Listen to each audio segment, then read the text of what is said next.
Hi, good morning. ഇന്ന് ഞാൻ നല്ലൊരു ഹെൽത്തി ബ്രേക്ക്ഫാസ്റ്റുമായിട്ടാണ് വന്നേക്കുന്നത്. കുറച്ച് പപ്പായ, ഒരു എഗ് ഓംലെറ്റ്, കുറച്ച് സ്വീറ്റ് പൊട്ടറ്റോസ്. ഇതാണ് ബ്രേക്ക്ഫാസ്റ്റായിട്ട് കൊണ്ടുവന്നേക്കുന്നത്. അപ്പോൾ എല്ലാവർക്കും അറിയാവുന്ന പോലെ തന്നെ എഗ്ഗ് ഒരു ഹൈ ക്വാളിറ്റി പ്രോട്ടീനാണ്. അതുകൊണ്ട് നമ്മുടെ മസിൽ റിപ്പയറിന് ഒത്തിരി ഹെൽപ്പ് ചെയ്യും. നല്ല ഹെൽത്തി ഫാറ്റാണ്. അതുകൊണ്ട് നമ്മുടെ ബ്രെയിൻ ഫങ്ഷൻ ചെയ്യാനും ഹോർമോൺ ബാലൻസ് ചെയ്യാനും ഒക്കെ സഹായിക്കും. അതിലും ഏറ്റവും ഉപരി വൈറ്റമിൻ ബി ഉള്ളതുകൊണ്ട് നമ്മുടെ എനർജി അത് സ്റ്റഡി ആയിട്ട് കീപ്പ് ചെയ്യും. സ്വീറ്റ് പൊട്ടറ്റോ ആണെങ്കിൽ നല്ല കാർബ്സ് ഉണ്ട്.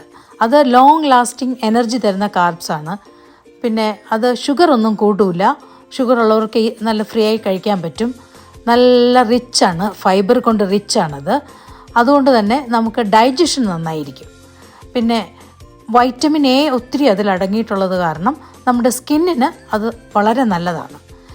ഇനി പപ്പായ എല്ലാവർക്കും അറിയാം, വൈറ്റമിൻ സിയുടെ ഒരു കലവറ തന്നെയാണ്. അതുകൊണ്ട് തന്നെ ഇമ്മ്യൂണിറ്റി ബൂസ്റ്റ് ചെയ്യാൻ പറ്റും. പിന്നെ നല്ലൊരു ആൻറ്റി ഓക്സിഡൻ്റ് ആണ്. അത് ബോഡിയിൽ ഇൻഫ്ലമേഷൻ എന്തെങ്കിലും ഉണ്ടെങ്കിൽ അത് മാറാനും ഹെൽപ്പ് ചെയ്യും. അപ്പോൾ ഈ ബ്രേക്ക്ഫാസ്റ്റ് ട്രൈ ചെയ്യൂ. ഹെൽത്തിന് വളരെ നല്ലതാണ്. Thank you so much watching for ടാസ്റ്റ്.